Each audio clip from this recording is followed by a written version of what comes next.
People deluded. Now, Arsenal have been linked with young left-back Daniel Ojo. He plays for Yeovil Town in League 2. Forgive me if I'm wrong. Formerly of Charlton. We've been linked with him. Not sure why. I think he's only played 2 games. He played against Cambridge, and I watched 10 minutes of the highlights. Yeovil versus West Ham's under-21s in the EFL Trophy. So I don't have the most extensive knowledge on him. I've only seen a couple bits of him and things like that. So I'm not the most informed, but just from what I've seen of him, I must admit, I can't understand why we're linked with him. I'm not disrespecting the player. I think he's all right. If I was him, I'd want to stay at League 2 level, to be fair with you, and play for Yeovil. He's making inroads, like I said. 18-year-old playing League 2 football, getting an inroad. It doesn't happen too. Obviously, it happens, but it doesn't happen too often. So he's doing what he needs. He's doing what he needs to do. And I mean, I know as a young player what I'd have. Obviously, if you've come through Chelsea or Arsenal's academy, it looks great on your CV. But many of these lower league clubs, and that's why a lot are going to Germany, they don't want to take a chance because they don't feel you can fight. Daniel Ojo, if he keeps staying there and stays in the side, obviously the more games he plays, the more stats and statistics he racks up in terms of his CV. How many games has he played in the senior game? So God forbid if he ever gets released or any trials and tribulations that any footballer goes through, teams will be more inclined to take a chance on him. Now, again, I can see why he's linked with the club. Swanson, who's been the under-18s left-back, is out of contract and he's not necessarily a left-back by trade.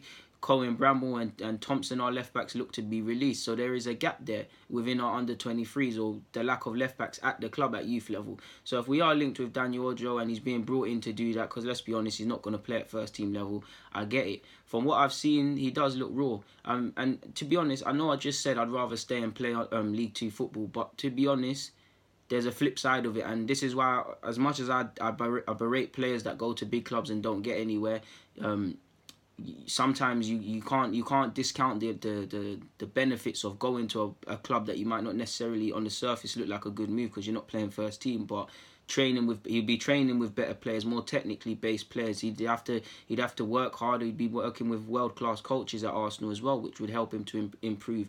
And obviously, if he was to get released, I doubt if he went to Arsenal he'd think he could make it. But walking away with that on your CV, them improvements and them things, sometimes it can't be turned down. You look at is it Jacob Maddox, for example? He's 20 years of age or so. He's on loan at Bristol from Chelsea. Forgive me if I'm wrong. He left Bristol to go to Chelsea as a kid, as a youth man, as a 14-year-old, similar to Jadon Sancho at Watford.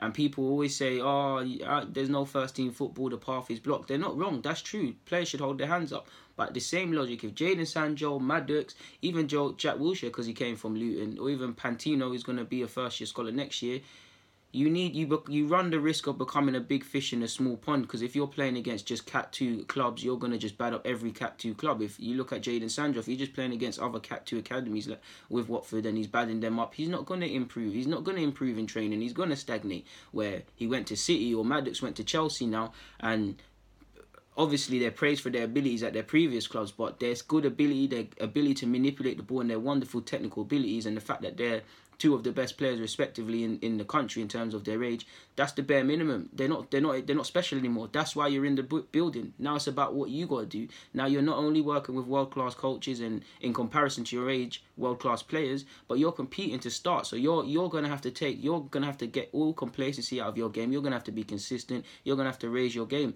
So what you can possibly be exposed to, and then obviously if you get released, it can build you up as a footballer. From what I've seen of him as well, I will say he is quite raw.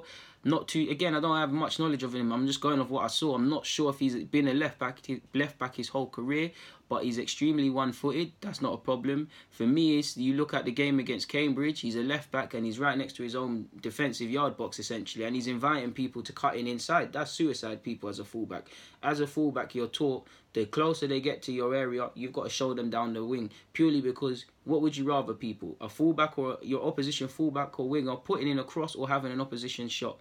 Do you get it? Do you get what I'm saying, people? When they're higher up the field, you want to invite them inside because it's likely to be a crowded midfield and things like that. Do you get it, people? Rather than yeah, I'm sure you get what I'm getting at now. But yeah, he's not doing things like that. He's showing people inside. What else is it? He was allowing, how do I make it make sense, people? As a fullback, if you got to imagine, if you're on the byline, and there's a winger and there's someone else, and the 1-2 gets played, you're meant to follow the runner. At times, he's unaware of the run made off him and stuff, so his positioning can improve. He is quite one-footed and he is quite raw. But I like him though, man. He does his job, very much a steady Eddie. Wins the ball back, let other people shine. He is very sensible in my opinion. He does, based on the highlights I've seen, he does look like a very introverted individual in terms of football. Possibly needs encouragement to get going in terms of going forward and stuff, because he looks like he just play the ball and that's it. He's decent defensively, 1v1. I'll give him that. So yeah, man, he looks very raw, like I said, but it is what it is. I want him to develop as far as he can. He's only 18 years of age. Not sure if he was released from Charlton or if he left and joined Yeovil, but if he was released, to be released and then going and playing first team football is testament to your work ethic and stuff like that, man. And I want him to keep going, to be honest with you. But in regards to my opinions of his links to Arsenal, that's all I've got to say. So people, comment, subscribe and do the rest. I'm out.